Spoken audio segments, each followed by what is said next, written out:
Yeah, so you can see at least the technique I'm going to use here. I don't know, you're not going to be able to get too close to see the result, but I'm going to put a hand on each side of the sail, right at the tie, and just pull it away from the mast.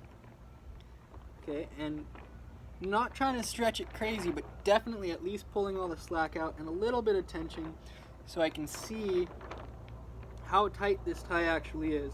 And when I'm looking at that gap there, it's like 1/2 millimeter. There's space between the sail and the rig. It's not against it, it's not tight, it's definitely not very loose though. You know, I can just see daylight through there. And I'm gonna go up to this next tie here and do the exact same thing and make sure I get the exact same result. Now as I pull on this tie, it's at an angle, so I gotta knock it perfectly horizontal, otherwise I'm also not getting an accurate reading. And that one's like almost a millimeter. It's like 2/3 of a millimeter. So this is why I like these black and yellow ties, because the black and yellow ties have the line's kind of like ridged. There's almost ridges in the line. It's instead of just a smooth line, so you can almost adjust it one click at a time, and you know, you can see the specs on it. They also seem to hold nicely and not slip on the water because of the ridges in the line. So this line's very good.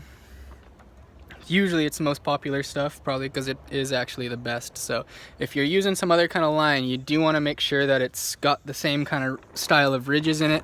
And the other thing, I'm a fan of always twice around, not the once around, even on the boom. I'm not going to argue with any sailor who likes it once around the boom. I could see the benefit of that as well, but the biggest thing is if you're going twice around, it's like a 2-to-1 adjustment. So for every millimeter that you pull, you're going to get a 1/2 millimeter of difference, which is going to allow things to be much more precise. If you're only going once around, your level of precision is cut in half.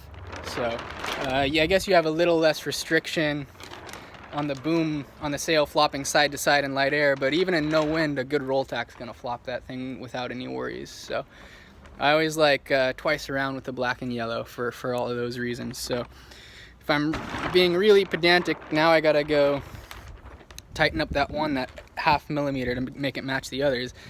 And then you have to do it to every single tie on the sail. So not rocket science, just kind of a bit of a, I don't want to make it sound bad, but it's a process. It takes a lot of patience to really go through it perfectly. But the reward is there, because you're gonna be winning races really, really fast if you figure this out. Yeah, you can actually take a sailor who's like brand new to Champ Fleet, and if they can nail this perfectly, they're not gonna finish in the bottom half. You know, their sail is gonna be set up all the time, and in Opti racing, that's such a major factor. And it's kind of cool because you can actually learn it in like a day if you commit yourself the time and attention. It does take a load of time and attention to really get it right.